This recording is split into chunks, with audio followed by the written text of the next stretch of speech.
There were demons in the garden.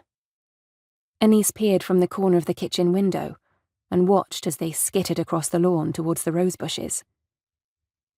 There were a dozen of them, each no larger than a boot, with faces mottled like tree bark, and thick, bushy beards tangled with leaves and twigs.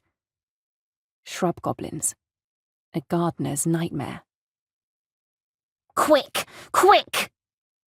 one squeaked. Leader. Anise recognized him by his stiff red hat, pointed and wrapped in ivy leaves.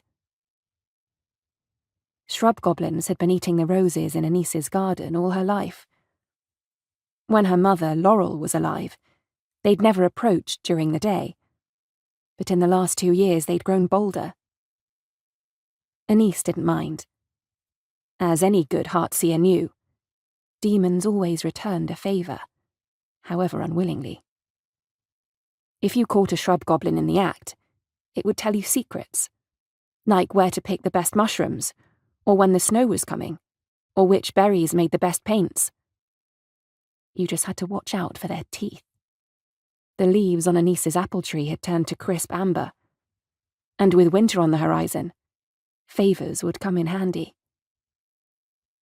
And so Anise had laid her trap, making a big show of leaving the house, only to sneak in through the back window and take up her vigil. Sure enough, they'd come. "Quick! Quick!" Leader waved his stout arms.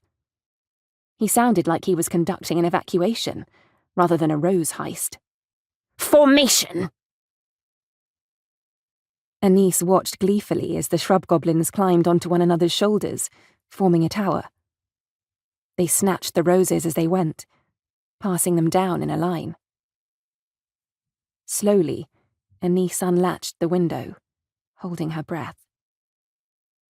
The shrub goblin's pyramid grew, Leader clambering to the top. With glittering, greedy eyes, he reached for a large, pink rose, took it by the stem, and with a small twist, plucked it.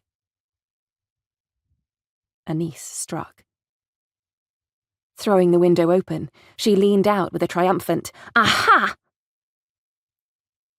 The tower of shrub goblins staggered and collapsed.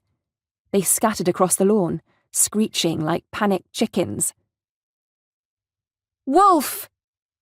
Anise called. Several of the shrub goblins reached the tree line of the forest, but got no further. From between the trunks, a pale smoke flickered, and then a humongous grey and white dog, larger than a cow, materialized and came bounding out. The shrub goblins shrieked and ran back towards the house.